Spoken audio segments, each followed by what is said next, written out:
ದೇವರ ವಾಕ್ಯವು ಎಲ್ಲಾ ವಿಷಯಗಳಲ್ಲಿ, ಎಲ್ಲಾ ಕ್ಷೇತ್ರಗಳಲ್ಲಿ, ಎಲ್ಲ ಸಂದರ್ಭಗಳಲ್ಲಿ ನಮಗೆ ಅನುಕೂಲವಾಗಿರತಕ್ಕಂಥದ್ದು ಮತ್ತು ಯಾವುದೇ ವಾತಾವರಣಕ್ಕೂ ಕೂಡ ಅದು ನಮಗೆ ಸರಿಹೊಂದುವಂತ ಒಂದು ಯೋಜನೆ ಆಗಿದೆ. ಕೆಲವು ಸಂಗತಿಗಳು, ಕೆಲವು ವ್ಯಕ್ತಿಗಳು, ಕೆಲವು ವಿಷಯಗಳು ಕೆಲವರಿಗೆ ಮಾತ್ರ ಸೀಮಿತ, ಕೆಲವು ಕೆಲಸಗಳಿಗೆ ಮಾತ್ರ ಅನುಕೂಲ.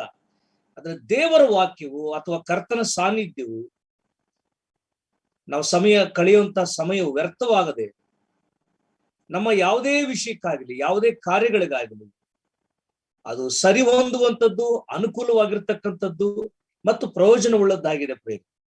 ಆದ್ರಿಂದ ದೇವರ ವಾಕ್ಯವನ್ನು ನಾವು ಶ್ರದ್ಧೆಯಿಂದ ಕೇಳಬೇಕಾಗಿದೆ. ದೇವರಾತ್ಮನು ನಮ್ಮೊಂದಿಗೆ ಮಾತನಾಡುವ ಸಂಗತಿಗಳನ್ನು ನಾವು ಗ್ರಹಿಸಿಕೊಂಡು ಅರ್ಥ ಮಾಡಿಕೊಂಡು ಅದರಿಂದ ನಮಗೆ ಅನುವಾಗುವಂತಹ ಪ್ರಯೋಜನ ಪಡಿಬೇಕಾಗಿದೆ. ಕರ್ತನು ಆ ರೀತಿ ನಮಗೆ ಸಹಾಯ ಮಾಡ್ಲಿ ಅಂತೇಳಿ ನಾವು ಪ್ರಾರ್ಥನಾ ಪೂರ್ವಕ ಕುಳಿತುಕೊಳ್ಳೋಣ ಪ್ರಿಯರೇ. ದೇವದರ್ಶನ ಗುಡಾರದ ಒಂದು ಈ ಕ್ರಮಬದ್ಧವಾದ ಅಧ್ಯಯನ ವಿಷಯದಲ್ಲಿ ನಾವು ಕಡೆ ಹಂತಕ್ಕೆ ಬರ್ತಾ ಇದ್ದೇವೆ. ಸಾಧ್ಯವಾದಷ್ಟು ನಮಗೆ ತಿಳಿದಂತ ಜ್ಞಾನದ ಪರಿಮಿತಿಯಲ್ಲಿ ಇವುಗಳನ್ನ ಧ್ಯಾನ ಮಾಡಿದ್ದೇವೆ.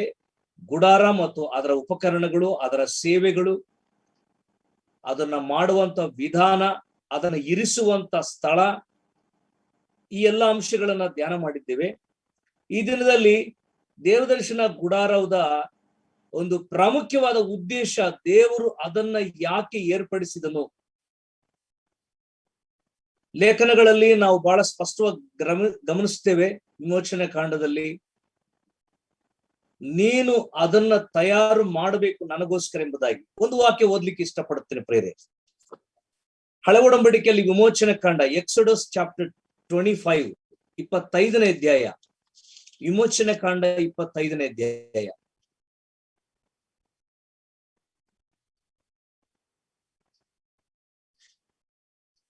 ಎಂಟನೇ ವಾಕ್ಯದಲ್ಲಿ, ವಿಮೋಚನೆ ಕಾಂಡ 25:8ರಲ್ಲಿ, ನಾನು ಅವರ ಮಧ್ಯದಲ್ಲಿ ವಾಸಿಸುವುದಕ್ಕೆ ನನಗೆ ಒಂದು ದೇವಸ್ಥಾನವನ್ನು ಕಟ್ಟಿಸಬೇಕು, ನಾನು ನಿನಗೆ ತೋರಿಸುವ ಮಾದರಿಯ ಪ್ರಕಾರವೇ ಗುಡಾರವನ್ನು ಅದರಲ್ಲಿರುವ ಎಲ್ಲಾ ಸಾಮಾನುಗಳನ್ನು ಮಾಡಿಸಬೇಕು. ಇಲ್ಲಿ 8ನೇ ವಚನದಲ್ಲಿ ಬಹಳ ಸ್ಪಷ್ಟವಾದಂತ ಒಂದು ಕಾರಣ ಮತ್ತು ನಿರ್ದಿಷ್ಟವಾದ ಉದ್ದೇಶ ದೇವರು ತಾನೇ ಬರೆಸಿಟ್ಟಿದ್ದಾನೆ ಮತ್ತು ಮೋಶೆಯೊಂದಿಗೆ ಮಾತನಾಡ್ತಿದ್ದಾನೆ. ನಾನು ಅವರ ಮಧ್ಯದಲ್ಲಿ ವಾಸಿಸುವುದಕ್ಕೆ, ಗುಡಾರದ ನಿರ್ಮಾಣದ ಮುಖ್ಯ ಉದ್ದೇಶ ಪ್ರೇರೆ, ದೇವರು ವಾಸ ಮಾಡುವಂತ ಒಂದು ವ್ಯವಸ್ಥೆ ಅಥವಾ ವಾಸ ಮಾಡುವಂತ ಯೋಜನೆಗಾಗಿ ಈ ಒಂದು ಗುಡಾರ ನಿರ್ಮಾಣವಾಯಿತು. ನಾವು ಬಹಳ ಸಾರಿ ನೆನೆಸ್ತೇವೆ, ದೇವದರ್ಶನ ಗುಡಾರದಲ್ಲಿ ಅಲ್ಲಿ ಯಾಜಕರು ಮಾತ್ರವೇ ಪ್ರವೇಶ ಮಾಡಬೇಕಾಗಿತ್ತು. ಆವರಣದಲ್ಲಿ ಲೇವಿ ಕುಲದವರು ಮಾತ್ರವೇ ಅಲ್ಲಿ ಸೇವೆಗಳನ್ನ ಕೊಡಬೇಕಾಗಿತ್ತು. ಉಳಿದ ಸಾಮಾನ್ಯ ಪ್ರಜೆಗಳಿಗೆ ಅದು ಹೆಟುಕುತ್ತಿರ್ಲಿಲ್ಲ. ಆದರೂ ದೇವರಲ್ಲಿ ವಾಸ ಮಾಡೋದಕ್ಕೆ ಹೇಳಿದ್ದಾನೆ ಎಂಬುದಾಗಿ ಅನೇಕರಿಗೆ ನಾವು ಸಂದೇಹ ಪಡುವುದುಂಟು. ಅನೇಕ ವಿಷಯಗಳಲ್ಲಿ ನಮಗೆ ಇದರ ವಿಷಯದಲ್ಲಿ ಅರ್ಥವಾಗುವುದಿಲ್ಲ. ನಾನು ಅವರ ಮಧ್ಯದಲ್ಲಿ ವಾಸಿಸುವುದಕ್ಕೆ, ನೋಡಿ, ಹಳೆ ಒಡಂಬಡಿಕೆಯಲ್ಲಿ ಒಂದು ಪದ್ಧತಿ ಇತ್ತು. ಏನಂದ್ರೆ, ಒಂದು ಪ್ರಯಾಣ ಅಥವಾ ಯುದ್ಧದ ಸಂದರ್ಭದಲ್ಲಿ ಅವರು ಮಂಜೂಷವನ್ನ ಅಲ್ಲಿ ಉಪಸ್ಥಿತಿ ಮಾಡ್ಲಿಕ್ಕೆ ಪ್ರಯತ್ನ ಮಾಡ್ತಾ ಇದ್ರು. ಅಂದ್ರೆ ಮಂಜೂಷವನ್ನ ಆ ಸ್ಥಳದಲ್ಲಿ ಇಡ್ಲಿಕ್ಕೆ ಪ್ರಯಾಣದ ಮುಂಚೂಣಿಯಲ್ಲಿ ಮತ್ತು ಯುದ್ಧದ ವಾತಾವರಣದಲ್ಲಿ ಅವರು ಮಂಜೂಷವನ್ನ ತರಿಸ್ಕೊಳ್ತಾ ಇದ್ರು. ಕಾರಣ ಏನಂದ್ರೆ, ಮಂಜೂಷವು ಇರುವುದಾದ್ರೆ ಅಲ್ಲಿ ಯೆಹೋವನ ಸಾನ್ನಿಧ್ಯ, ಪ್ರಸನ್ನತೆ ಇರ್ತದೆ. ನಾವು ಯಶಸ್ಸನ್ನ, ಜಯವನ್ನ ಪಡಿಬಹುದು ಎಂಬುದಾಗಿ. ಸೊ ಈ ಒಂದು ದೇವದರ್ಶನ ಗುಡಾರವು ಎಲ್ಲಿ ಇರ್ತದೋ ಅಲ್ಲಿ ಕರ್ತನ ಸಾನ್ನಿಧ್ಯ ಮತ್ತು ಕರ್ತನ ಪ್ರಸನ್ನತೆ, ಇದನ್ನ ನಾವು ಗಮನಿಸ್ತಾ ಇದ್ದೇವೆ.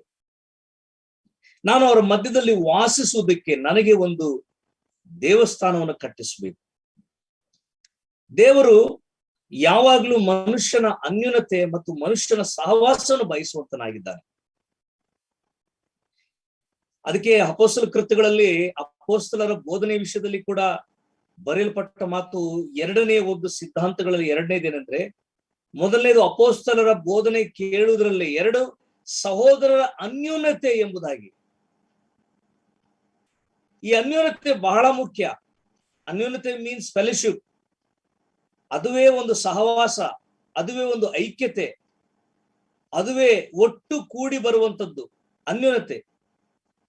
ದೇವರು ಮನುಷ್ಯರೊಂದಿಗೆ ಅನ್ಯೋನ್ಯವಾಗಿರುವುದಕ್ಕಾಗಿ ಆಸಕ್ತಿ ವಹಿಸಿದ್ದಾನೆ ಮತ್ತು ಬಯಸಿದ್ದಾನೆ. ನನ್ನ ಪ್ರಿಯ ಸಹೋದರ ಸಹೋದರಿ, ಆತನು ಮೊಟ್ಟ ಮೊದಲಾಗಿ ಯಾರೊಂದಿಗೆ ಅನ್ಯೋನ್ಯತೆಯನ್ನು ಬಯಸಿದ್ದಾನೆ? ನಾವು ವಿಮೋಚನಾ ಕಾಂಡದಲ್ಲಿ ಗುಡಾರದ ಮೂಲಕವಾಗಿ ದೇವರ ಅನ್ಯೋನ್ಯತೆಯನ್ನು ಬಯಸಿದ್ದಾನೆ. ಅದು ಕೆಲವರಿಗೆ ಮಾತ್ರ ಸೀಮಿತ. 12 ಕುಲದಲ್ಲಿ 12 ಗೋತ್ರದವರಲ್ಲಿ ಲೇವಿ ಗೋತ್ರದವರಾಗಿರ್ಬೇಕು. ಲೇವಿ ಗೋತ್ರದಲ್ಲಿ ಆರೋನನ ವಂಶಸ್ಥರು ಮಾತ್ರ ಯಾಜಕೋದ್ಯೋಗ ಮಾಡಿ ಅವರು ಪರಿಶುದ್ಧವಾದ ಸ್ಥಳದಲ್ಲಿ, ಅತಿ ಪರಿಶುದ್ಧವಾದ ಸ್ಥಳದಲ್ಲಿ ಸೇವೆ ಮಾಡುವರಾಗಿರ್ಬೇಕು. ಅವರೊಂದಿಗೆ ಯೆಹೋವನು ಮಾತನಾಡುವಂತನಾಗಿದ್ದಾರೆ. ಉಳಿದ ಲೇವಿಯರು, ಸಾಮಾನ್ಯ ಲೇವಿಯರು ಗುಡಾರದಲ್ಲಿ ಸೇವೆ ಮಾಡಬೇಕು. ಉಳಿದ ಗೋತ್ರ ಪ್ರಜೆಗಳು ಅವರು ಆವರಣದ ಹೊರಗಡೆ ಅವರು ಸಂಚಾರ ಮಾಡಬೇಕು ಅಥವಾ ಅವರು ಸೇವೆಗಳನ್ನು ಒದಗಿಸಬೇಕು. ವಾಸ್ತವವಾಗಿ ಗುಡಾರದಲ್ಲಿ ಆತನು ಅನ್ಯೋನ್ಯತೆಯನ್ನು ಬಯಸುವುದಕ್ಕಿಂತ ಮೊದಲು ಎಲ್ಲಿ ಬಯಸಿದನು ಪ್ರಿಯರೇ? ನಾವು ಆದಿಕಾಂಡ ದೇವರ ವಾಕ್ಯದಲ್ಲಿ ಗಮನಿಸುವಾಗ, ಆದಿಕಾಂಡ 3ನೇ ಅಧ್ಯಾಯ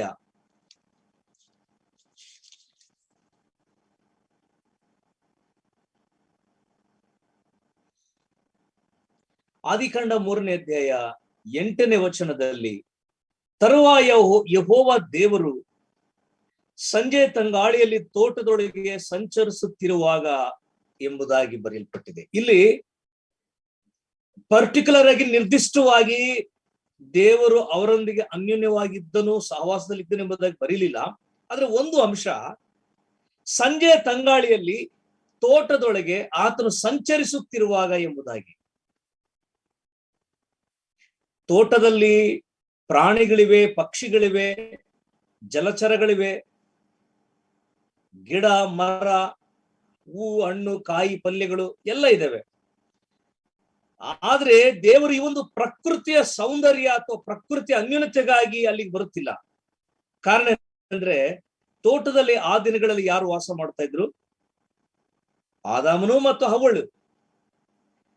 ಈ ಭೂಮಿ ಮೇಲೆ ದೇವರ ಸೃಷ್ಟಿಯಲ್ಲಿ ಮೊದಲಿಗರಾದಂತ ಆದಾಮ ಮತ್ತು ಅವರು ತೋಟದಲ್ಲಿ ಅವರು ವಾಸ ಮಾಡುತ್ತಿರುವುದರಿಂದ, ತೋಟದಲ್ಲಿ ಅವರಿಗೆ ಒಂದು ನಿವಾಸ ಸ್ಥಾನವಾಗಿದ್ರಿಂದ, ದೇವರು ತಾನೇ ತೋಟದಲ್ಲಿ ಅವರನ್ನು ದುಡಿಯುವುದಕ್ಕೆ, ವ್ಯವಸಾಯ ಮಾಡುವುದಕ್ಕೆ, ಒಂದು ಜವಾಬ್ದಾರಿಯುಳ್ಳ ಕರ್ತವ್ಯ ನಿರ್ವಹಿಸುವುದಕ್ಕೆ ಅಲ್ಲಿ ಇಟ್ಟಿದ್ರಿಂದ, ಅವರು ಅಲ್ಲಿರುವುದರಿಂದ ದೇವರು ತಾನೇ ಅವರ ಸಹವಾಸವನ್ನು ಅಥವಾ ಅವರ ಅನ್ಯೋನ್ಯತೆಯನ್ನು ಬಯಸುವುದಕ್ಕಾಗಿ ಆತನು ಇಳಿದು ಬರುತ್ತಿದ್ದನು.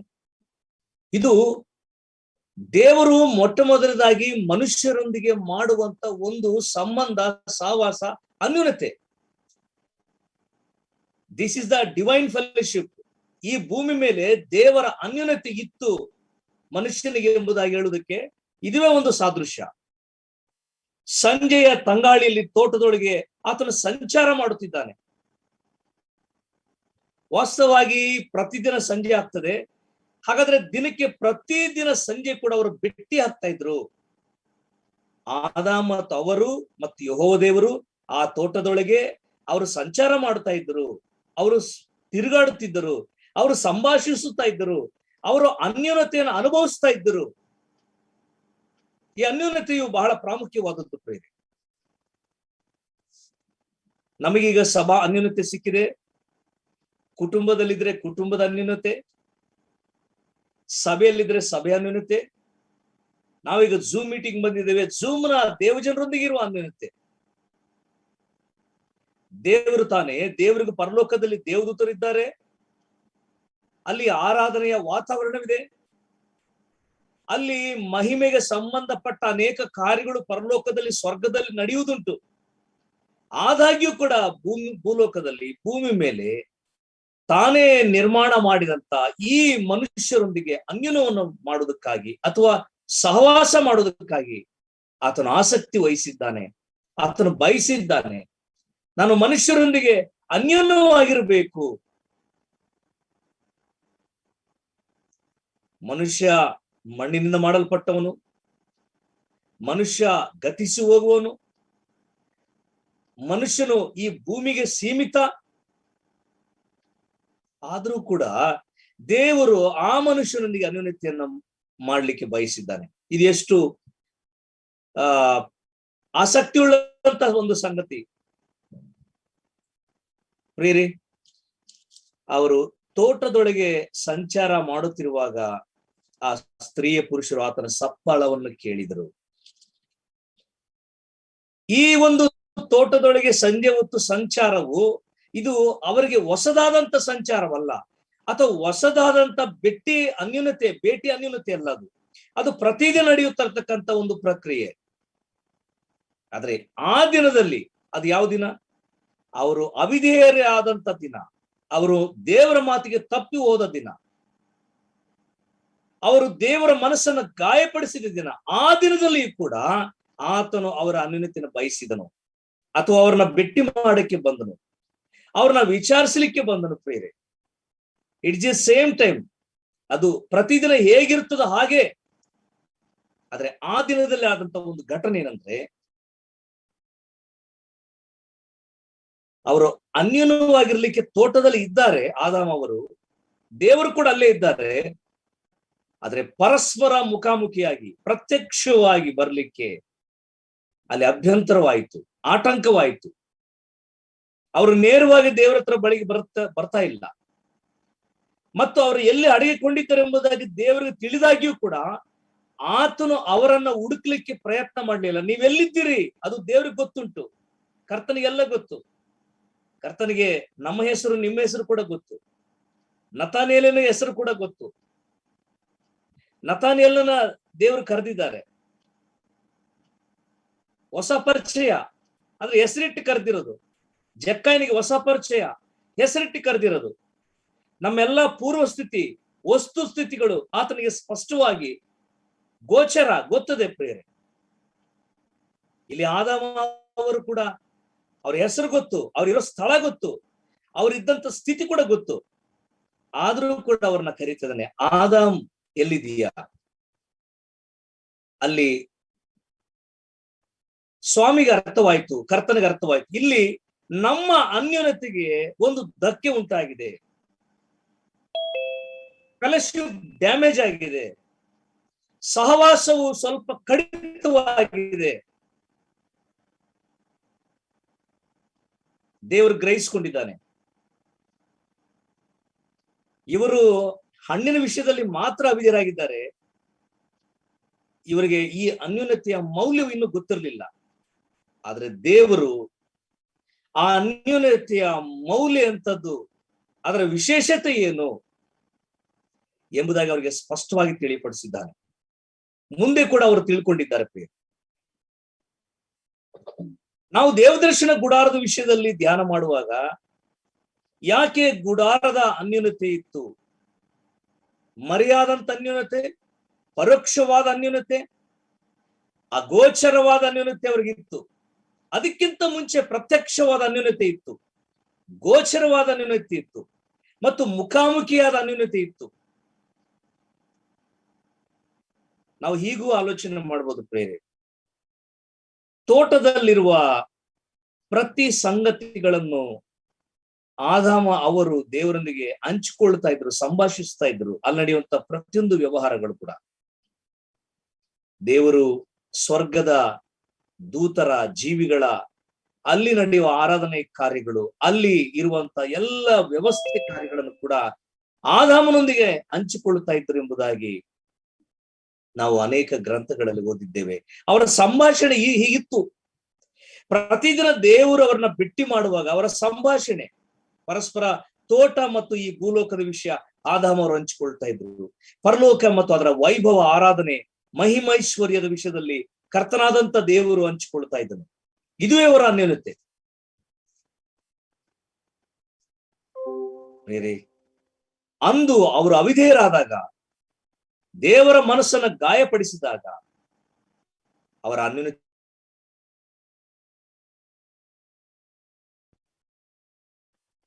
ನಾವು ಆದಿಕಾಂಡ 3ನೇ ಅಧ್ಯಾಯ 9ನೇ ವಚನದಲ್ಲಿ ಯೆಹೋವ ದೇವರು ಮನುಷ್ಯನನ್ನು ನೀನು ಎಲ್ಲಿರುತ್ತಿ ಅಂದ್ರೆ ನೀನು ಎಲ್ಲಿರಬೇಕಾದವನು, ಈಗ ನೀನು ಎಲ್ಲಿರುತ್ತಿ, ನೀನ್ ಎಲ್ಲಿರ್ಬೇಕಾದವನು, ನೀನ್ ನನ್ನೊಂದಿಗೆ ಇರಬೇಕಾದವನು, ನನ್ನ ಹತ್ತಿರ ಇರಬೇಕಾದವನು, ನನ್ನ ಬಳಿ ಬರಬೇಕಾದವನು, ಆದ್ರೆ ಈಗ ನೀನ್ ಎಲ್ಲಿದ್ದೀಯಾ? ದೇವರು ನಮ್ಮೊಂದಿಗೆ ಅನೇಕ ಸಾರಿ ಯಾವಾಗ ಪ್ರಶ್ನೆ ಕೇಳ್ತಾನೆ, ನಾವು ಅವಿಧೇಯರಾದಾಗ, ಉಪದೇಶವನ್ನು ತಪ್ಪಿ ಹೋದಾಗ, ಅನ್ಯೋನ್ಯತೆಯನ್ನು ಕಳ್ಕೊಂಡಾಗ, ವಿಶ್ವಾಸ ಭ್ರಷ್ಟರಾದಾಗ, ದೇವರ ನೀತಿಗೆ ಅವಿಧೇಯರಾದಾಗ, ದೇವರ ಮನಸ್ಸನ್ನ ಗಾಯಪಡಿಸುವಾಗ ಈ ಪ್ರಶ್ನೆ ನಮ್ಮುಂದೆ ಕೂಡ ಕೇಳ್ತಾನೆ, ಮಗನೇ ಮಗಳೇ, ನೀನು ಎಲ್ಲಿರಬೇಕಾದವರು, ನೀವು ಈಗ ಎಲ್ಲಿದ್ರಿ? ನೀವು ಏನ್ ಮಾಡ್ಬೇಕಾದವರು, ಈಗೇನ್ ಮಾಡ್ತಾ ಇದ್ರಿ? ಎಲ್ಲಿಗೆ ಹೋಗ್ಬೇಕಾಗಿರೋ ಗೊತ್ತಾ ನೀವು? ಆದ್ರೆ ಈಗ ಎಲ್ಲಿಗೆ ಹೋಗ್ತಾ ಇದ್ದೀರಿ? ಇನ್ನು ಪ್ರಯಾಣದ ವಿಷಯದಲ್ಲಿ ಬಂದಾಗ ಯೋನನು ಎಲ್ಲಿಗೂ ಹೋಗ್ಬೇಕಾಗಿತ್ತು, ಆದ್ರೆ ಎಲ್ಲಿಗೂ ಹೋದ. ಆದ್ರೆ ಪುನಃ ದೇವರು ತಿರುಗಿಸಿದ್ದಾನೆ. ತನ್ನ ಚಾಣಾಕ್ಯತನದಿಂದ, ನೈಪುಣ್ಯತೆಯ ಜ್ಞಾನದಿಂದ ಯೋನನ ಮಾರ್ಗವನ್ನು ಬದಲಾಯಿಸಿದ್ದಾನೆ. ನನ್ನ ಪ್ರಿಯ ಸಹೋದರ ಸಹೋದರಿ, ದೇವರು ಸಹವಾಸವನ್ನು ಪ್ರೀತಿಸುವವನು, ಅನ್ಯೋನ್ಯತೆಯನ್ನು ಪ್ರೀತಿಸುವವನು. ನಾವು ಅನ್ಯೋನ್ಯತೆಯನ್ನು ತಪ್ಪಿಸುವುದಾದ್ರೆ, ಸಹವಾಸವನ್ನು ತಪ್ಪಿಸುವುದಾದ್ರೆ ಆತ ನಮ್ಮನ್ನು ವಿಚಾರಿಸ್ತಾನೆ. ಆತನು ಬೇರೆ ಬೇರೆ ಹಂತದಲ್ಲಿ ವಿಚಾರಿಸ್ತಾನೆ.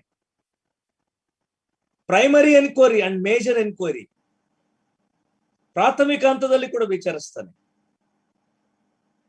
ಬೃಹತ್ ಆದಂತ ಹಂತದಲ್ಲಿ ಕೂಡ ವಿಚಾರಿಸ್ತಾನೆ, ಸಾಧಾರಣ ಮಟ್ಟದಲ್ಲಿ ಕೂಡ ವಿಚಾರಿಸ್ತಾನೆ, ಗಡಸು ಮಟ್ಟದಲ್ಲಿ ಕೂಡ ಆತನ ವಿಚಾರಿಸ್ತಾನೆ. ಸೊ ಹಾಗಾಗಿ ನಾವು ದೇವರ ಅನ್ಯೋನ್ಯತೆಯನ್ನು ಬಯಸಬೇಕೆಂಬುದಾಗಿ ಆತನ ಬಯಸ್ತಾನೆ. ಸೊ ಮುಖಾಮುಖಿಯಾಗಿ ನೇರವಾಗಿದ್ದಂತ ಅನ್ಯೋನ್ಯತೆಯು ಗುಡಾರದಲ್ಲಿ ಪರೋಕ್ಷವಾಗಿ, ಮರೆಯಾಗಿ, ರಹಸ್ಯವಾಗಿರ್ಲಿಕ್ಕೆ ಕಾರಣವೇನು?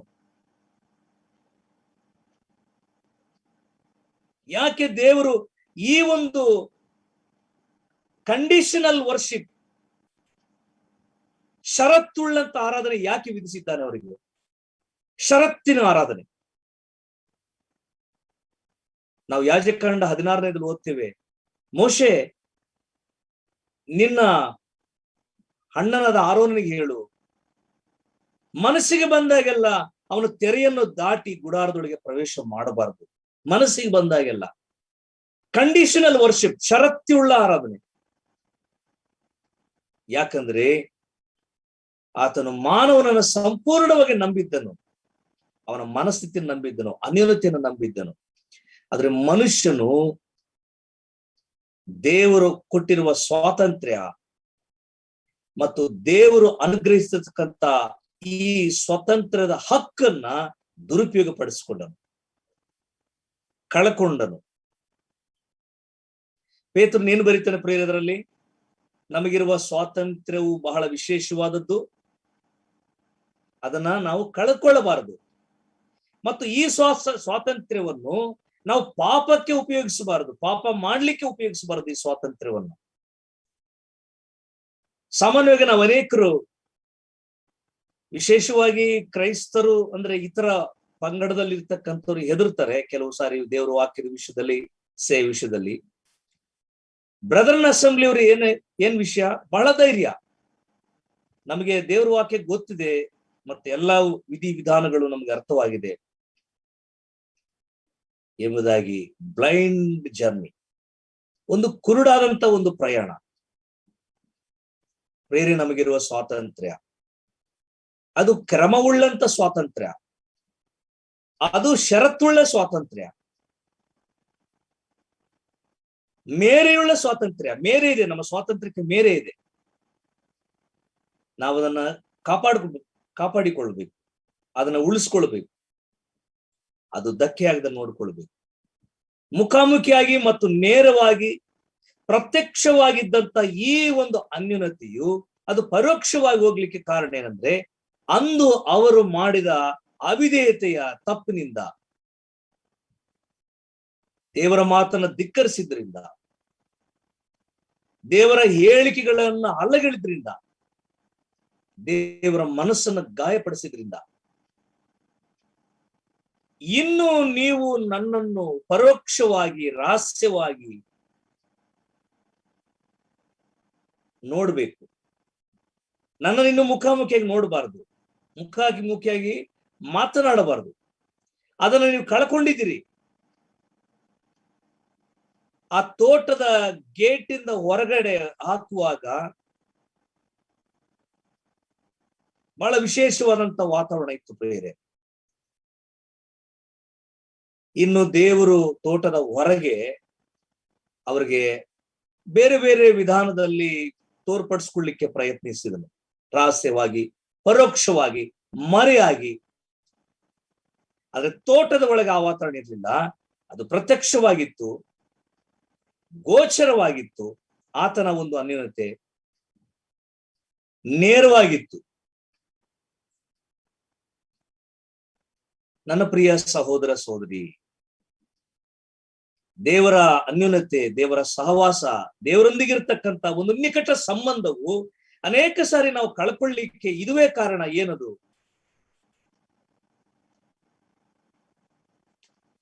ಹಿಬ್ರಿ ಗ್ರಂಥಕರ್ತನು ಬರೀತಾನೆ 12ನೇ ಅಧ್ಯಾಯ 1ನೇ ವಾಕ್ಯ. ಹಿಬ್ರಿ ಬರೆದ ಪತ್ರಿಕೆ 12:1.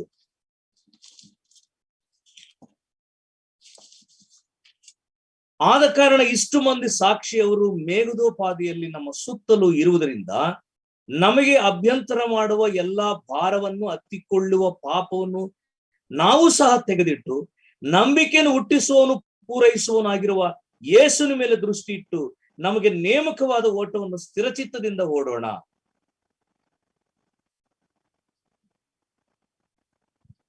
ಅಲ್ಲಿ ಮೂಲ ಭಾಷೆಯಲ್ಲಿ ಏನಿದೆ ಅಂದ್ರೆ, ಇನ್ನೊಂದು ಭಾಷೆಯ ಅರ್ಥದಲ್ಲಿ ನಮಗೆ ಅಭ್ಯಂತರ ಮಾಡುವ ಎಲ್ಲಾ ಭಾರವನ್ನು ಅಂತ ಇದೆ.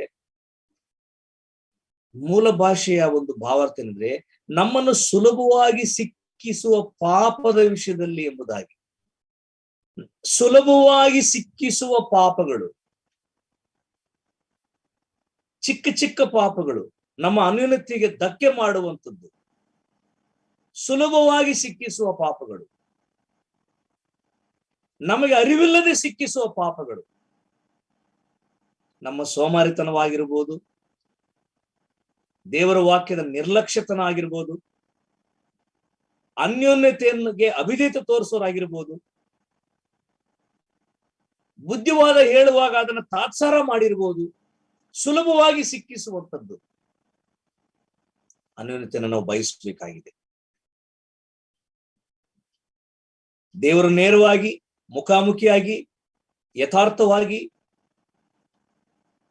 ಪ್ರೈಮರಿ ಕಾಷನ್ಸ್, ಪ್ರಾಥಮಿಕವಾದ ಹಂತದಲ್ಲಿ ನಮ್ಮನ್ನು ಎಚ್ಚರಿಸುವಾಗ ನಾವು ಅದಕ್ಕೆ ಒಳಗಾಗುವುದು, ವಿಧೇಯರಾಗುವುದು ಬಹಳ ಪ್ರಾಮುಖ್ಯ. ಇಲ್ಲವಾದ್ರೆ ಆತನು ಗಡಿಸುತನ ಎಚ್ಚರಿಸುತ್ತಾನೆ, ಮರೆಯಾಗಿ ಎಚ್ಚರಿಸುತ್ತಾನೆ. ನಾವು ಕೂಗಿಕೊಂಡರೂ ಕೇಳುವುದಿಲ್ಲ, ನಾವೆಷ್ಟು ಅಂಗಲಾರ್ಚಿದ್ರು ಆತನು ಅಂಗೀಕರಿಸುವುದಿಲ್ಲ. ಸೊ ಆ ಎಲ್ಲ ಹಂತಗಳು ಹೋಗ್ತದೆ ಪ್ರಿಯರೇ. ಸೊ ಇಸ್ರಾಯೇಲರ ಮೊಂಡತನ ಮತ್ತು ಅವಿಧೇಯತೆ ಪ್ರಾಥಮಿಕ ದಿನಗಳ ಪೌಲನು ಏನು ಬರೀತಾನೆ ಅಂದ್ರೆ, ಆ ಅಜ್ಞಾನದ ದಿನಗಳು ಎಂಬುದಾಗಿ. ಅವ್ರಿಗೆ ಅಜ್ಞಾನವು ಮಂಕು ಬಡಿದಿತ್ತು. ಆ ವಿಶೇಷವಾದ ಮೌಲ್ಯವುಳ್ಳಂತ ಅನ್ಯೋನ್ಯತೆಯನ್ನ ಆದಾಮ ಅವರಿಬ್ಬರು ಕೂಡ ತಾತ್ಸಾರ ಮಾಡಿ ಕಳ್ಕೊಂಡಿದ್ರಿಂದ ಆ ಇಡೀ ಜನಾಂಗ ಸಂತತಿ ಹಾಗೆ ಬಂತು. ಇನ್ನು ಮುಖಾಮುಖಿಯಾಗಿ ದೇವರು ಯಾರೊಂದಿಗೂ ಕೂಡ ಮಾತನಾಡಲಿಲ್ಲ. ದೇವದೂತನ ರೂಪದಲ್ಲಿ ಮತ್ತು ಕನಸಿನ ರೂಪದಲ್ಲಿ, ಮೇಘದ ವಾಣಿಯ ರೂಪದಲ್ಲಿ ಅನೇಕ ವಿಷಯದಲ್ಲಿ ಮಾತಾಡಿದ್ದಾರೆ. ಅದಕ್ಕೆ ಮೋಶೆ ಹೇಳ್ತಾನೆ, ನಾನು ನಿನ್ನ ನೋಡ್ಬೇಕು ಸ್ವಾಮಿ ಎಂಬುದಾಗಿ. ನೀನ್ ನೋಡ್ಲಿಕ್ಕೆ ಆಗೋದಿಲ್ಲ, ನೀನ್ ನೋಡೋದಾದ್ರೆ ಜೀವ ಸಹಿತ ಉಳಿಯಲ್ಲ ಮೋಶೆ ಎಂಬುದಾಗಿ ದೇವರು ಮೋಶೆ ಹೇಳ್ತಾರೆ. ಅಲ್ಲಿ ಸಂಪೂರ್ಣವಾಗಿ ಗೋಚರ ಮತ್ತು ಪ್ರತ್ಯಕ್ಷವಾದ ಅನ್ಯೋನ್ಯತೆಯನ್ನ ಆ ದಿನದಲ್ಲಿ ಕಳ್ಕೊಂಡಿದ್ರು ಪ್ರಿಯರೇ ಅವರು. ಗುಡಾರದ ವಾಸ್ತವಾಂಶದ ಉದ್ದೇಶ ಏನಂದ್ರೆ, ದೇವರ ಸಹವಾಸ, ದೇವರ ಅನ್ಯೋನ್ಯತೆ, ಅದು ಬಹಳ ಪ್ರಾಮುಖ್ಯವಾದದ್ದು.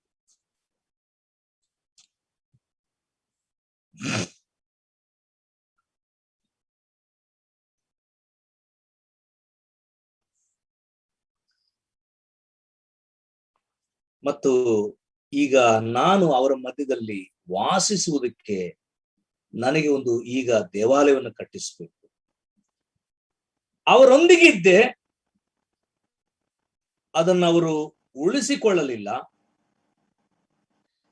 ಈಗ ಅವರ ಮಧ್ಯದಲ್ಲಿರುತ್ತೇನೆ, ಅವರಿಗೆ ಕಾಣಿಸಿಕೊಳ್ಳುವುದಿಲ್ಲ. ಅವರೊಂದಿಗಿದ್ದೆ, ಅವರು ಉಳಿಸಿಕೊಳ್ಳಲಿಲ್ಲ. ಈಗ ಅವರ ಮಧ್ಯದಲ್ಲೇ ಇರ್ತೇನೆ, ಆದ್ರೆ ಅವರು ಕಾಣಿಸ್ಕೊಳ್ಳೋದಿಲ್ಲ. ದೇವರು ವಾಗ್ದಾನ ಮಾಡಲ್ಪಟ್ಟ ತನ್ನ ಜನಾಂಗವನ್ನು ಬಿಟ್ಟು ಬಿಡಲಿಲ್ಲ. ಆದ್ರೆ ದೇವರ ಬಳಿಗೆ ಬರ್ಲಿಕ್ಕೆ ಸಂಪೂರ್ಣವಾದ ಸ್ವಾತಂತ್ರ್ಯವನ್ನು ಅವರಿಗೆ ಕೊಡ್ಲಿಲ್ಲ. ಒಂದು ಫ್ರೀಡಮ್ ಇಲ್ಲ, ದೇವರ ಬಳಿಗೆ ಬರ್ಲಿಕ್ಕೆ ಫ್ರೀಡಮ್ ಇಲ್ಲ. ಕಂಡೀಷನಲ್ ಫೆಲೋಶಿಪ್, ಷರತ್ತುಳ್ಳಂತ ಒಂದು ಅನ್ಯೋನ್ಯತೆ, ಷರತ್ತುಳ್ಳ ಆರಾಧನೆ. ನೀವು ಹೀಗೆ ಆರಾಧನೆ ಮಾಡ್ರಿ, ಮತ್ತೆ ಹೀಗೆ ಮಾಡಿದ್ರೆ ನೀವು ದಂಡನೆ ಗುರಿಯಾಗ್ತೀರಿ. ಷರತ್ತುಳ್ಳ ಆರಾಧನೆ, ಷರತ್ತುಳ್ಳಂತ ಅನ್ಯೋನ್ಯತೆ ಅವರಿಗೆ ಬಂತು.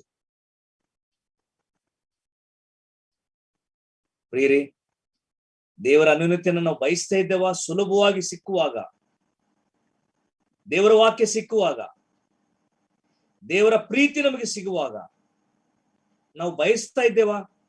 ಅದನ್ನ ಕಳ್ಕೊಳ್ತಾ ಇದ್ದೇವಾ? ನಾವು ಅನ್ಯೋನ್ಯತೆಯನ್ನು ಬಯಸಬೇಕು. ಅದರಲ್ಲಿ ವಿಶೇಷ ಸಂಗತಿಗಳು ನಾವು ಪಡಿಬೇಕಾಗಿದೆ.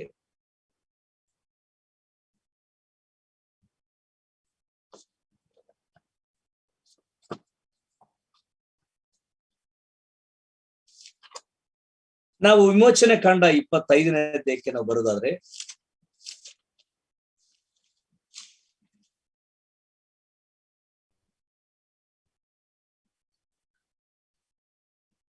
ವಿಮೋಚನೆ ಕಾಂಡ 25ನೇ 22ನೇ ವಚನ,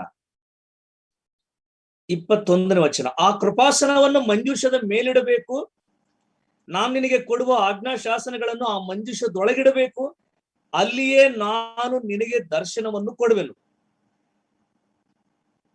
ಕೃಪಾಸನದ ಮೇಲೆ ಆಜ್ಞಾಶಾಸನಗಳನ್ನು ಇಟ್ಟಿರುವ ಮಂಜೂಷದ ಮೇಲಣ 2 ಕೆರೂಬಿಗಳ ನಡುವೆ ನಾನು ಇದ್ದು ನಿನ್ನ ಸಂಗಡ ಮಾತಾಡಿ ನೀನು ಇಸ್ರಾಯೇಲರಿಗೆ ಆಜ್ಞಾಪಿಸಬೇಕಾಗಿರುವ ಎಲ್ಲಾ ಸಂಗತಿಗಳನ್ನು ತಿಳಿಸುವೆನು.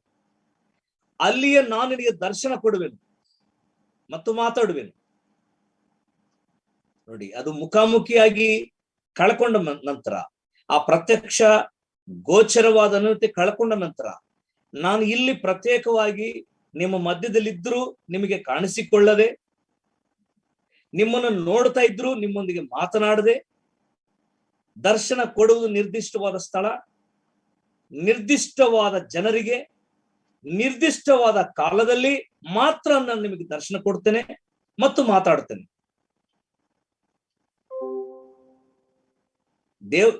ದೇವದರ್ಶನ ಗುಡಾರದ ಆ ಒಂದು ಮಂಜೂಷದ ಕೃಪಾಸನದ ಸ್ಥಳದಲ್ಲಿ ಕೂಡ ದೇವರು ನೇರವಾಗಿ ಮಹಾಯಾಜಕನೊಂದಿಗೆ ಮಾತಾಡೋದಿಲ್ಲ. ಆತನ ಸ್ವರವು ಮತ್ತು ವಾಣಿ ಮಾತ್ರ ಮಾತಾಡ್ತದೆ. ಯಾಕಂದ್ರೆ ಆತನು ಕೂಡ ನೋಡುವ ಹಾಗಿಲ್ಲ ಯೆಹೋವನ ಆ ಒಂದು ನಿಜ ಸ್ಥಿತಿಯನ್ನ.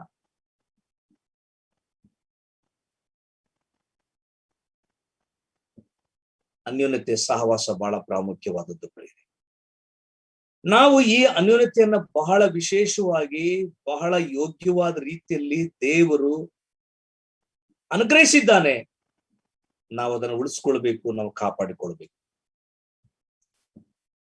ಈ ಗುಡಾರದ ಸೇವೆಗಳು ಮುಗಿದ ನಂತರ, ಅವರು ಕಾನಾನ್ ದೇಶಕ್ಕೆ ಬಂದ ನಂತರ, ಅಲ್ಲಿ ಇಸ್ರಾಯೇಲ್ ರಾಜ್ಯ ಒಟ್ಟುಗೂಡಿ ಸೌಲನು ಮತ್ತು ದಾವೀದನು ಮತ್ತು ಸೊಲೊಮೋನನು, ಈ 3 ಅರಸಗಳ ಮೂಲಕವಾಗಿ ಇಸ್ರಾಯೇಲ್ ರಾಜ್ಯವು ಬಲಪಡುವಂತೆ ದೇವರು ಮಾಡ್ತಾನೆ, ಸ್ಥಿರವಾಗ್ತದೆ. ಆದ್ರೆ ಸೊಲೊಮೋನ ಕಾಲದಲ್ಲಿ ಒಂದು ಬೃಹತ್ತಾದ ದೇವಾಲಯದ ನಿರ್ಮಾಣಕ್ಕಾಗಿ ದೇವರು ಯೋಜಿಸ್ತಾನೆ. ಅದನ್ನ ದಾವೀದನ ಆಲೋಚನೆ ಮಾಡಿ ಸೊಲೊಮೋನ ಮೂಲಕವಾಗಿ ಅದು ನೆರವೇರ್ತದೆ. ಪ್ರೇರೆ, ಅಲ್ಲಿಯೂ ಕೂಡ ಅವರಿಗೆ ಪ್ರತ್ಯಕ್ಷವಾದಂತ ಅನ್ಯೋನ್ಯತೆ ಸಿಗಲಿಲ್ಲ. ಸೇಮ್ ಆಸ್ ಇಟ್ ಈಸ್ ದೇವದರ್ಶನ ಗುಡಾರದ ಒಂದು ವ್ಯವಸ್ಥೆ ಹೇಗಿತ್ತೋ, ಕಟ್ಟಡಗಳ ಮೂಲಕವಾಗಿ ಕಟ್ಟಲ್ಪಟ್ಟಂತ ಆ ಒಂದು ದೇವಾಲಯದಲ್ಲಿ ಕೂಡ ಅನ್ಯೋನ್ಯತೆ ಹಾಗೇ ಇತ್ತು. ಅವ್ರಿಗೂ ಕೂಡ ಮುಖಾಮುಖಿಯಾಗಿಲ್ಲ.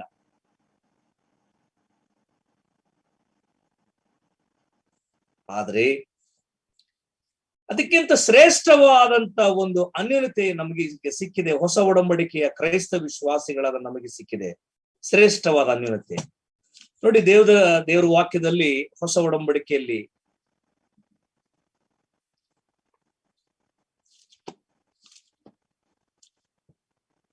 ಕೊರಿಂಥದವರಿಗೆ ಬರೆದ ಮೊದಲನೇ ಪತ್ರಿಕೆ 3ನೇ ಅಧ್ಯಾಯ, ಅಪೊಸ್ತಲ ಅಂತ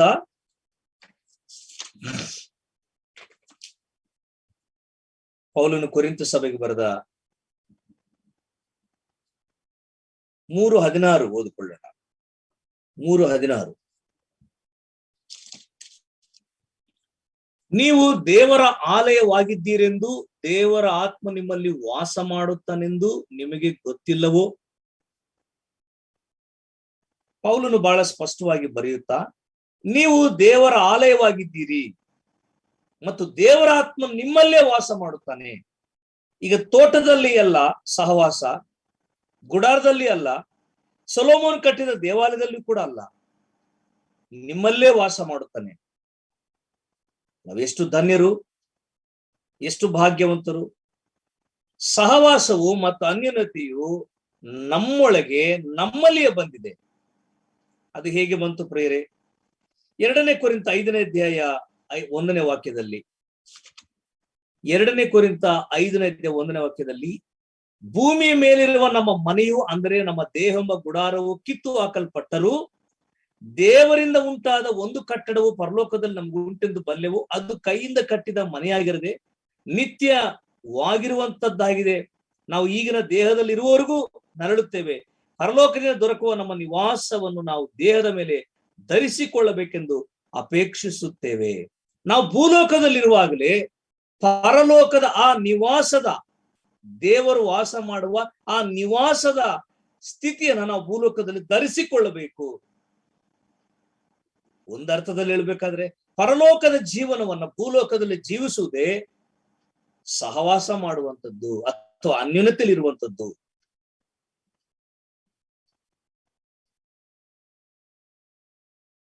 ನಾವು 2ನೇ ವಚನದಲ್ಲಿ ನಾವು ಈಗಿನ ದೇಹದಲ್ಲಿ ಇರುವವರೆಗೂ ನರಳುತ್ತೇವೆ. ಪರಲೋಕದಿಂದ ದೊರಕುವ ನಮ್ಮ ನಿವಾಸವನ್ನು ನಾವು ದೇಹದ ಮೇಲೆ ಧರಿಸಿಕೊಳ್ಳಬೇಕೆಂದು ಅಪೇಕ್ಷಿಸುತ್ತೇವೆ.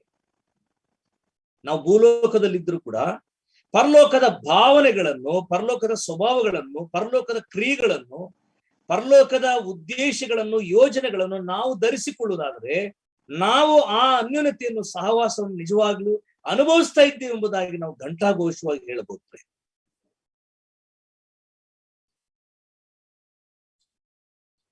ಆದ್ರಿಂದ ದೇವರೊಂದಿಗಿರತಕ್ಕಂಥ ಈ ಅನ್ಯೋನ್ಯತೆಯು ಬಹಳ ಪ್ರಾಮುಖ್ಯವಾದದ್ದು, ಬಹಳ ವಿಶೇಷವಾದದ್ದು ಕೂಡ ಆಗಿದೆ.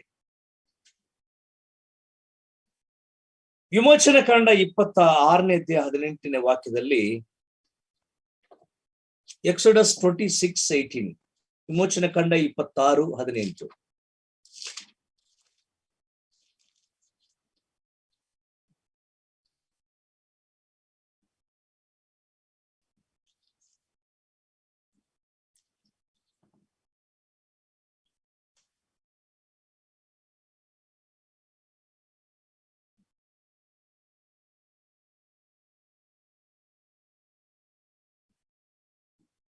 ಇಪ್ಪತ್ತು ಚೌಕಟ್ಟುಗಳು ನಿಲ್ಲಿಸಬೇಕು. 40 ಬೆಳ್ಳಿಯ ಗದ್ದಿಗೆ ಕಲ್ಲುಗಳು ಮಾಡಿಸಿ ಆ 20 ಚೌಕಟ್ಟುಗಳ ಕೆಳಗಿಡಬೇಕು. ಒಂದೊಂದು ಚೌಕಟ್ಟಿನಲ್ಲಿರುವ 2 ಪಟ್ಟಿಗಳಿಗೆ ಒಂದೊಂದು ಗದ್ದಿಗೆ ಕಲ್ಲು ಇರಬೇಕು. ಹಾಗೆ ಗುಡಾರದ ಉತ್ತರ ದಿಕ್ಕಿನಲ್ಲಿಯೂ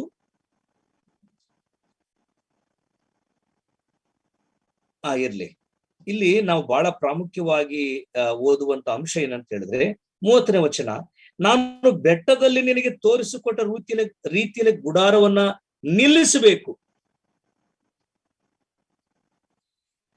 ಅಂದ್ರೆ ಅದರ ಒಂದು ಸ್ಥಾನವು, ಅದರ ಉದ್ದೇಶವು, ಆ ಚೌಕಟ್ಟುಗಳು ಮತ್ತು ಗದ್ದಿಗೆ ಕಲ್ಲುಗಳು, ಅಂದ್ರೆ ಒಂದು ಗುಡಾರವು ಏರ್ಪಡಬೇಕಾದ್ರೆ ಅದಕ್ಕೆ ಸ್ಥಿರವಾಗಿರ್ಲಿಕ್ಕೆ ಅಗತ್ಯವುಳ್ಳಂತ ಒಂದು ಸಾಮಗ್ರಿಗಳು ಬೇಕು.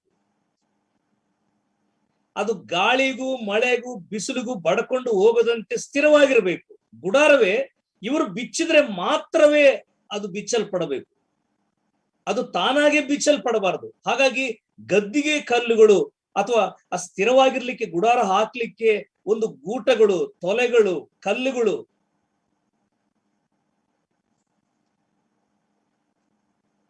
ಇದರಿಂದ ನಾವು ಏನ್ ತಿಳ್ಕೊಳಕ್ ಸಾಧ್ಯ? ಅನ್ಯೋನ್ಯತೆಯು ಸ್ಥಿರಪಡಿಸಲ್ಪಟ್ಟದ್ದು ಅಥವಾ ಅನ್ಯೋನ್ಯತೆಯು ಖಚಿತವಾದದ್ದು, ಅಲುಗಾಡುವಂಥದ್ದಲ್ಲ, ಅಲುಗಾಡುವಂಥದ್ದಾಗಿರಬಾರದು, ಕಳಕೊಳ್ಳುವುದಕ್ಕೆ ಸುಲಭವಾಗಿರಬಾರದು.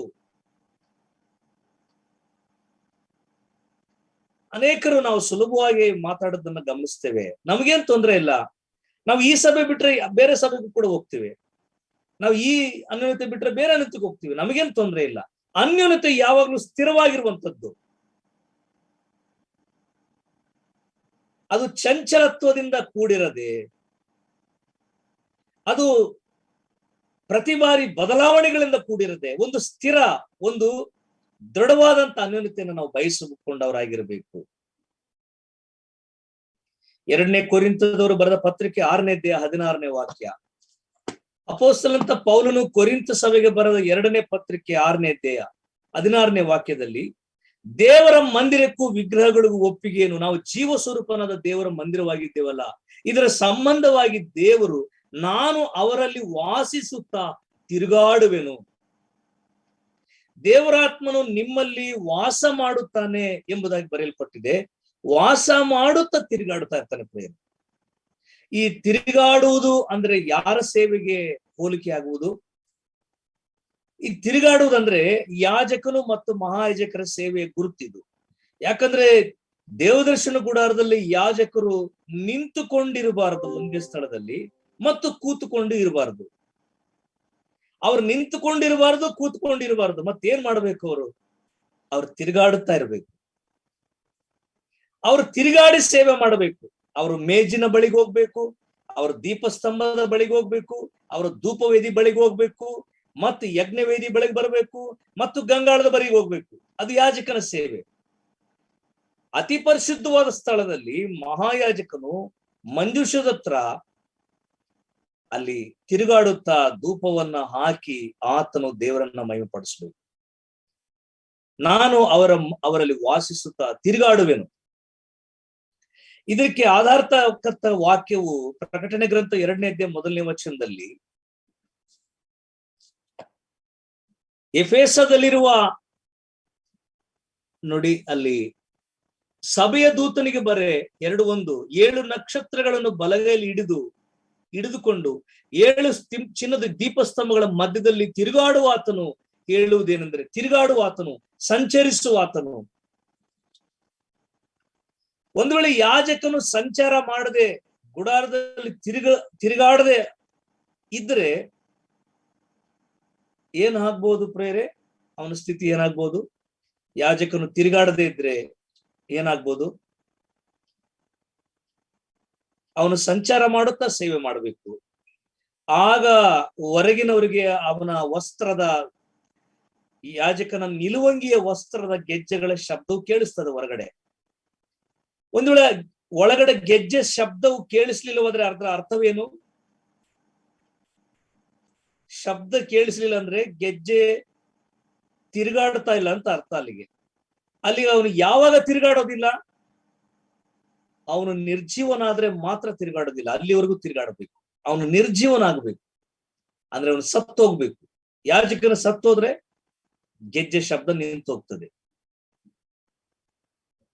ಕರ್ತನಾದ ಯೇಸು ಕ್ರಿಸ್ತನು ಸಭೆಗಳ ಮಧ್ಯದಲ್ಲಿ ಸಂಚರಿಸುವ ಆತನು ನಿವಾಸ ಮಾಡುತ್ತಾ ಇದ್ದಾನೆ ಮತ್ತು ಸಭೆಗಳ ಮಧ್ಯದಲ್ಲಿ ಸಂಚಾರ ಮಾಡುತ್ತಾ ಇದ್ದಾನೆ.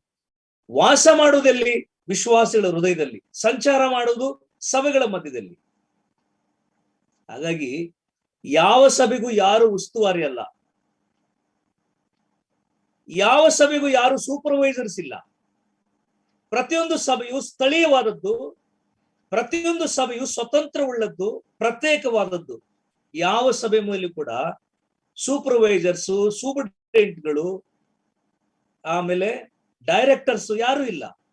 ಹೊಸ ಒಡಂಬಡಿಕೆ ಸಭೆಯಲ್ಲಿ ಆತನೇ ಕೇಂದ್ರವಾಗಿದ್ದಾನೆ, ಆತನು ಸ್ವತಂತ್ರವಾಗಿದ್ದಾನೆ, ವಾಸ ಮಾಡುವುದು ಆತನೇ, ಸಂಚಾರ ಮಾಡುವುದು ಆತನೇ. ಸಭೆಯ ದೂತರು ಎಂಬುದಾಗಿ ಬರೆಯಲ್ಪಟ್ಟಿದೆ. ಸಭಾ ಹಿರಿಯರಾಗಿರ್ಬೋದು, ಸಭೆಯ ಸೇವಕರಾಗಿರ್ಬೋದು, ಸ್ವಾರ್ಥಿಕರಾಗಿರ್ಬೋದು, ಅವರು ಸಭೆಯ ದೂತರು. ದೂತರಂದ್ರೇನು? ವರ್ತಮಾನವನ್ನು ತಿಳಿಸುವವರು. ದೂತರಿಗೆ ಇನ್ನೊಂದು ಭಾಷೆಯಲ್ಲಿ ಹೇಳ್ಬೇಕಂದ್ರೆ ಮೇಲ್ವಿಚಾರಕರು, ಗಮನಿಸುವವರು. ಅಪೊಸ್ತಲ ಕೃತ್ಯಗಳ ಗ್ರಂಥ 16ನೇ ಅಧ್ಯಾಯ 20ನೇ ಅಧ್ಯಾಯ 28ನೇ ವಾಕ್ಯದಲ್ಲಿ ಓವರ್ ಸೀರ್ಸ್ ಎಂಬುದಾಗಿ ಬರೆಯಲ್ಪಟ್ಟಿದೆ ಇಂಗ್ಲಿಷ್. ದೂತರಿದ್ದಾರೆ, ಮೇಲ್ವಿಚಾರಕರಿದ್ದಾರೆ,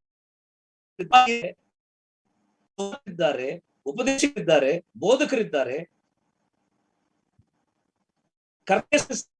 ಮಾಡ್ತಾ ಇದ್ದಾನೆ ವಿಶ್ವಾಸ ಹೃದಯದಲ್ಲಿ, ಸಂಚಾರ ಮಾಡುತ್ತಾ ಇದ್ದಾನೆ ಪ್ರತಿ ಸಭೆಯ ಮಧ್ಯದಲ್ಲಿ. ಮತ್ತು ಇವರು ಯಾಕೆ ಪ್ರಿಯರೇ? ಇವರು ಕರ್ತನು ನೇಮಿಸಿದ ಸೇವೆಯನ್ನು ಅವರವರ ಸರದಿ ಬಂದಾಗ ಈ ಉಪದೇಶಿಗಳು, ಹಿರಿಯರು, ಬೋಧಕರು, ಸುವಾರ್ತಿಕರು, ಪ್ರಸಂಗಿಗಳು ಕರ್ತನು ನೇಮಿಸಿದ ಸೇವೆಯನ್ನು ಅವರವರ ಸರದಿ ಬಂದಾಗ, ಯಾವಾಗ್ಲೂ ಅಲ್ಲ ಪ್ರೇಮ. ಅದಕ್ಕೆ ನಮ್ಮ ಸಹೋದರ ಸಭೆಗಳ ಮಧ್ಯದಲ್ಲಿ ನಾವು ಮೌನವಾಗಿರ್ತೇವೆ.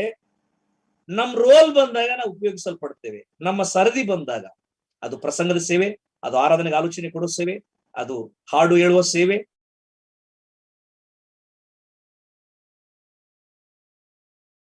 ನಾವು ಅದರ್ವೈಸ್ ನಾವು ಮೌನವಾಗಿರ್ತೇವೆ. ಯಾಕೆ? ಎಲ್ಲರೊಂದಿಗೆ ನಾವು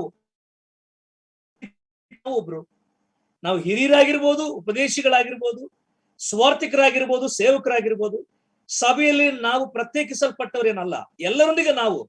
ಆದ್ರೆ ನಮ್ಮ ಸೇವೆಗಳು ಬಂದಾಗ, ನಮಗೆ ಅವಕಾಶ ಬಂದಾಗ ನಾವು ಖಂಡಿತ ಉಪಯೋಗಿಸಲ್ಪಡ್ತೇವೆ. ನಾವು ಉಪಯೋಗ ಆಗ್ಲೇಬೇಕು.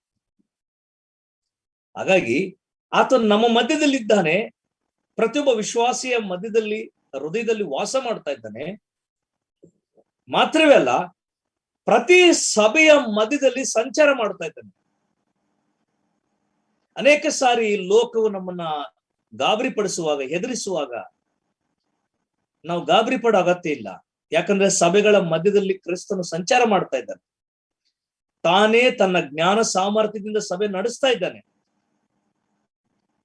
ನಾವು ನಡೆಸ್ತಾ ಇಲ್ಲ ಸಭೆಯನ್ನು, ಕರ್ತನಾದ ಯೇಸು ಕ್ರಿಸ್ತ ನಡೆಸ್ತಾ ಇದ್ದಾನೆ. ದೇವರಾತ್ಮನ ಜ್ಞಾನದಿಂದ, ತನ್ನ ವಿಶೇಷವಾದ ಕೃಪಾ ಕಟಾಕ್ಷದಿಂದ ಸಭೆಯನ್ನು ತಾನೇ ನಡೆಸ್ತಾ ಇದ್ದಾನೆ. ಪ್ರತಿಯೊಂದು ಸ್ಥಳೀಯ ಸಭೆಯನ್ನು ಕ್ರಿಸ್ತನಿಗಾಗಿ ಲೋಕದಿಂದ ಪ್ರತ್ಯೇಕಿಸಲ್ಪಟ್ಟ ಸಭೆಯನ್ನು ತಾನೇ ನಡೆಸ್ತಾ ಇದ್ದಾನೆ.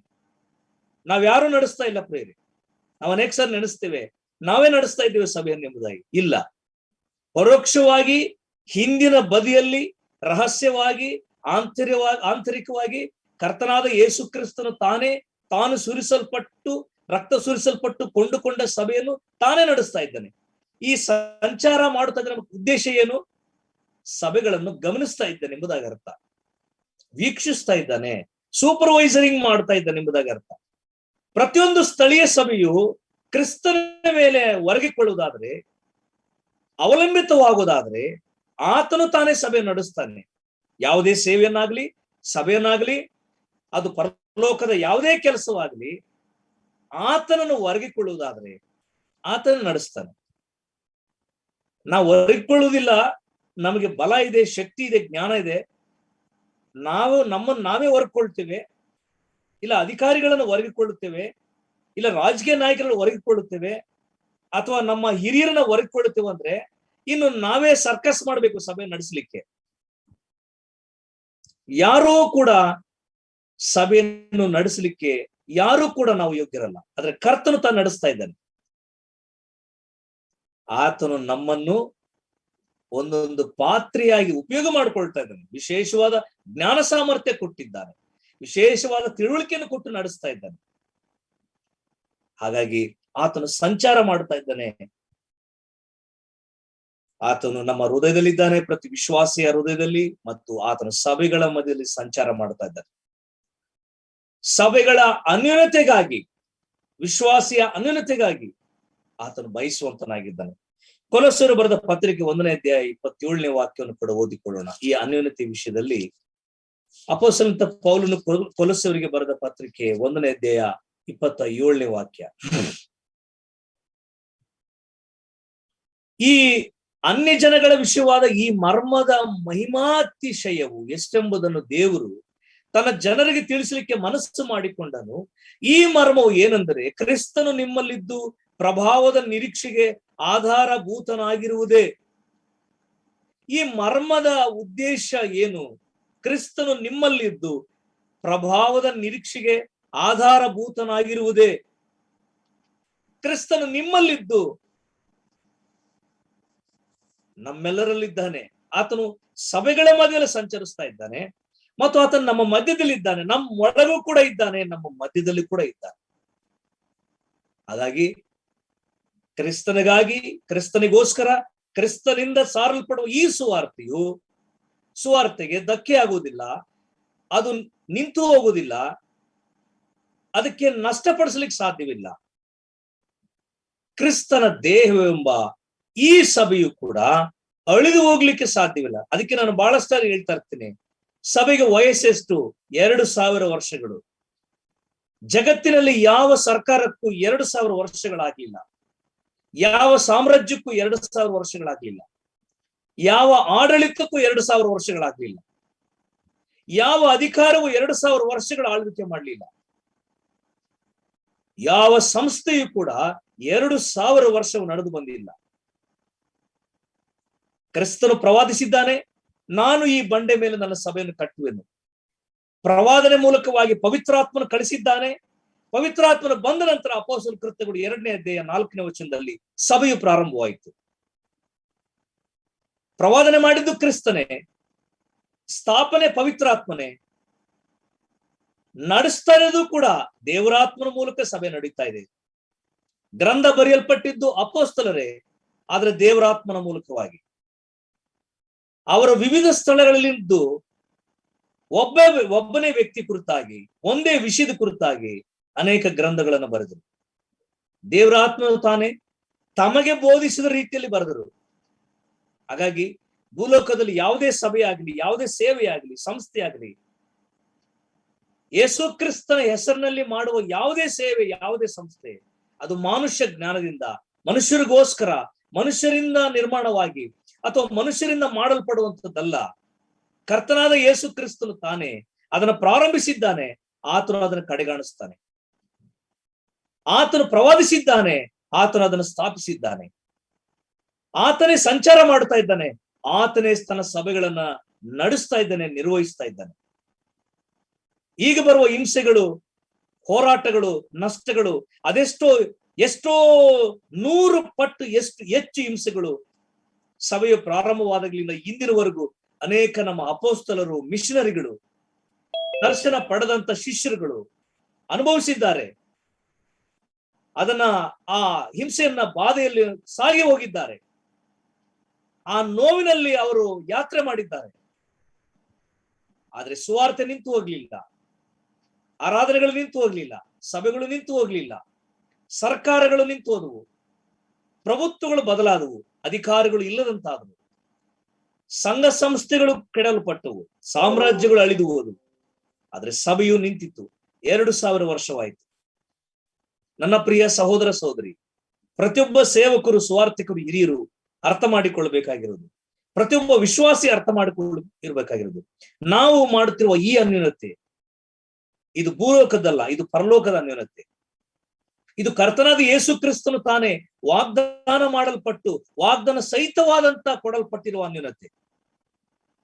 ಮತ್ತು ತಾತ್ಕಾಲಿಕವಾದ ಟೆಂಪರರಿ ಫೆಲೋಶಿಪ್ ಅಲ್ಲ ಇದು. This is A permanent fellowship. ಇದು ನಿತ್ಯತ್ವಕ್ಕೂ ನಿರಂತರಕ್ಕೂ ಇರುವಂತಹ ಒಂದು ಅನ್ಯೋನ್ಯತೆ. ಕ್ರಿಸ್ತನು ತಾನೇ ಪ್ರವಾದನೆ ಮೂಲಕವಾಗಿ ಸ್ಥಾಪಿಸಲ್ಪಟ್ಟದ್ದು ಮತ್ತು ಇದನ್ನು ನಡೆಸುವಂತದ್ದಾಗಿದೆ ಪ್ರಿಯ.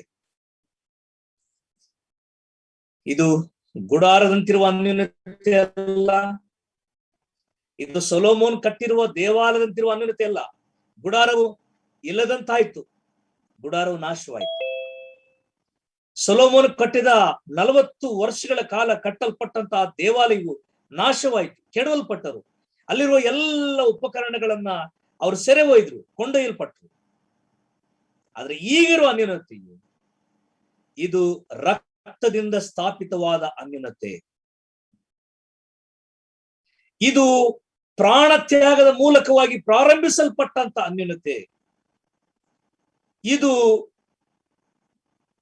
ಸರ್ವಲೋಕದ ಒಡೆಯನಾಗಿರುವ ಸಾರ್ವಭೌಮನಿಂದ ಹೇಳಿಕೆ ಮಾಡಲ್ಪಟ್ಟಂತ, ಪ್ರವಾದಿಸಲ್ಪಟ್ಟಂತ, ನುಡಿದಂತ ಒಂದು ಅನ್ಯೋನ್ಯತೆ. ಹಾಗಾಗಿ ಇದು ಅಳಿದು ಹೋಗುವುದಿಲ್ಲ, ಇದು ಮುಗಿದು ಹೋಗುವುದಿಲ್ಲ, ಇದನ್ನು ಕೆಡಿಸಲಿಕ್ಕೆ ಸಾಧ್ಯವಿಲ್ಲ, ಇದನ್ನು ಅಭ್ಯಂತರ ಪಡಿಸಲಿಕ್ಕೆ ಸಾಧ್ಯವಿಲ್ಲ. ತೋಟದಲ್ಲಿ ಅವ್ರಿಗೆ ಅಭ್ಯಂತರವಾಯಿತು, ಗುಡಾರದಲ್ಲಿ ಸಿಕ್ಕಿದಂತ ಅನ್ಯೋನ್ಯತೆಯು ನಿಂತು ಹೋಯಿತು, ಕೂಡ ಅದು ಬರಿದಾಯಿತು.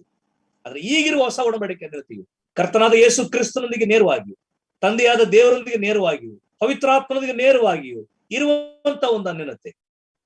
ದೇವಜನರಾದ ನಾವು ಎಲ್ಲೇ ವಾಸ ಮಾಡ್ಲಿ, ಯಾವುದೇ ಸ್ಥಳದಲ್ಲಿ, ಯಾವುದೇ ಊರಿನಲ್ಲಿರ್ಲಿ, ಸಭಾ ಅನ್ಯೋನ್ಯತೆ ಬಹಳ ಪ್ರಾಮುಖ್ಯ. ಪರಿಶುದ್ಧರ ಅನ್ಯೋನ್ಯತೆ ಬಹಳ ಪ್ರಾಮುಖ್ಯ. ಯಾವ ಅನ್ಯೋನ್ಯತೆಯನ್ನು ಧಿಕ್ಕರಿಸಬಾರದು. ಸಭೆಯ ಯಾವ ಅನ್ಯೋನ್ಯತೆಯನ್ನು ಕಡಿಮೆ ದೃಷ್ಟಿಯಲ್ಲಿ ಕಾಣಬಾರದು. ನಾವ್ಯಾರೊಬ್ಬರು ಕೂಡ ದೇವರ ಮಕ್ಕಳ ಅನ್ಯೋನ್ಯತೆಯನ್ನ ಡಿಗ್ರೇಡ್ ದೃಷ್ಟಿಕೋನದಲ್ಲಿ ನೋಡಬಾರದು. ಉನ್ನತವಾಗಿ ನೋಡಬೇಕು, ಶ್ರೇಷ್ಠವಾಗಿ ನೋಡಬೇಕು, ಪ್ರಾಮುಖ್ಯವಾಗಿ ನೋಡಬೇಕು. ಯಾಕಂದ್ರೆ ಈ ಅನ್ಯೋನ್ಯತೆ ಇದು ಪರಲೋಕದ ಅನ್ಯೋನ್ಯತೆ. ಇದು ಕರ್ತನಾದ ಯೇಸು ಕ್ರಿಸ್ತನು ತಾನೇ ಸ್ಥಾಪಿಸಲ್ಪಟ್ಟು ನೇಮಕ ಮಾಡಿದಂತ ಒಂದು ಅನ್ಯೋನ್ಯತೆ. ಹಾಗಾಗಿ ಸಭಾ ಅನ್ಯೋನ್ಯತೆಯನ್ನ ಸರಳ ಭಾವನೆಯಿಂದ ನಾವು ಎಣಿಸದೆ, ಅತಿ ಕಡಿಮೆ ದೃಷ್ಟಿಯಲ್ಲಿ ನೋಡದೆ, ಬಹಳ ಕೀಳು ಭಾವನೆಯಿಂದ ಅರ್ಥ ಮಾಡಿಕೊಳ್ಳದೆ, ಬಹಳ ವಿಶೇಷವಾಗಿ, ಬಹಳ ಶ್ರೇಷ್ಠವಾಗಿ, ಯೋಗ್ಯವಾಗಿ ಈ ಸಭಾ ಅನ್ಯೋನ್ಯತೆಯನ್ನು ಪ್ರೀತಿಸೋಣ, ಅನ್ಯೋನ್ಯತೆಯನ್ನ ಹಿಂಬಾಲಿಸೋಣ, ಅನೇಕರನ್ನ ಅನ್ಯೋನ್ಯತೆ ಬಿಡಲ್ಪಟ್ಟವ್ರನ್ನ ಅನ್ಯೋನ್ಯತೆಗೆ ಸೇರಿಸೋಣ. ಯಾಕಂದ್ರೆ ಇದುವೇ ಪರಲೋಕದ ಬಾಗಿಲು, ಪರಲೋಕಕ್ಕೆ ಏಕೈಕ ಮಾರ್ಗ ಈ ಸಭಾ ಅನ್ಯೋನ್ಯತೆ. ಆತನು ಕ್ರಿಸ್ತನು ಸಭೆಗಾಗಿ ಈ ಲೋಕಕ್ಕೆ ಬಂದನು, ಸಭೆಗಾಗಿ ತನ್ನ ಪ್ರಾಣವನ್ನೇ ಕೊಟ್ಟನು, ಸಭೆಗಾಗಿ ರಕ್ತವನ್ನು ಸುರಿಸಿದನು, ಆತನು ಸಭೆಗಾಗಿ ಆರೋಹಣವಾದನು. ಅದಕ್ಕೆ ಇಬ್ರಿ ಗ್ರಂಥಕರ್ತನು ಹೇಳ್ತಾನೆ 7ನೇದಲ್ಲಿ, ಆತನು ನಮಗಿಂತ ಮುಂಚೆ ಆತನು ಹೊರಟು ಹೋಗಿದ್ದಾನೆ ತಂದೆ ಬಳಿಗೆ, ರಕ್ತವನ್ನು ತೆಗೆದುಕೊಂಡು ಆತನು ಮಹಿಮೆಗೆ ಪ್ರವೇಶವಾಗಿದ್ದಾನೆ. ನಮಗಿಂತ ಮುಂಚೆ ಹೋಗಿದ್ದಾನೆ. ಯಾಕಂದ್ರೆ ತಂದೆಯೊಂದಿಗೆ ಸಂಭಾಷಿಸುವುದಕ್ಕಾಗಿಯೂ, ಯೋಹಾನ ಬರೆಸುವಾರ್ತೆ 14ನೇದಲ್ಲಿ ನಮಗೋಸ್ಕರ ನಿವಾಸಗಳನ್ನ ಸ್ಥಾಪನೆ ಮಾಡುವುದಕ್ಕಾಗಿಯೂ, ನಮಗೋಸ್ಕರ ಬೇಡುವುದಕ್ಕಾಗಿಯೂ, ನಮ್ಮ ವಿಷಯದಲ್ಲಿ ಇನ್ಫ್ಲೂಯೆನ್ಸ್ ಮಾಡುವುದಕ್ಕಾಗಿಯೂ ಆತನು ಹೋಗಿದ್ದಾನೆ. ಆತನು ತಿರುಗಿ ಬರ್ಲಿಕ್ಕಿದ್ದಾನೆ ಪುನಃ ಅದೇ ಸಭೆಗಾಗಿ, ದೇವಜನರಿಗಾಗಿ, ಅನ್ಯೋನ್ಯತೆಯಲ್ಲಿ ಇರುವವರಿಗಾಗಿ, ತನ್ನನ್ನು ನಿರೀಕ್ಷಿಸಿಕೊಂಡಿರುವರಿಗಾಗಿ. ಇಬ್ರಿಯ ಬರೆದ ಪತ್ರಿಕೆ 9:28 ವಾಕ್ಯದಲ್ಲಿ ತನ್ನನ್ನು ನಿರೀಕ್ಷಿಸಿಕೊಂಡಿರುವರಿಗಾಗಿ ಆತನು ಪುನಃ ಪ್ರತ್ಯಕ್ಷನಾಗುವನು. ಅನ್ಯೋನ್ಯತೆಯಲ್ಲಿ ಇದ್ದೇವಾ, ನಾವು ಧನ್ಯರಾಗುತ್ತೇವೆ.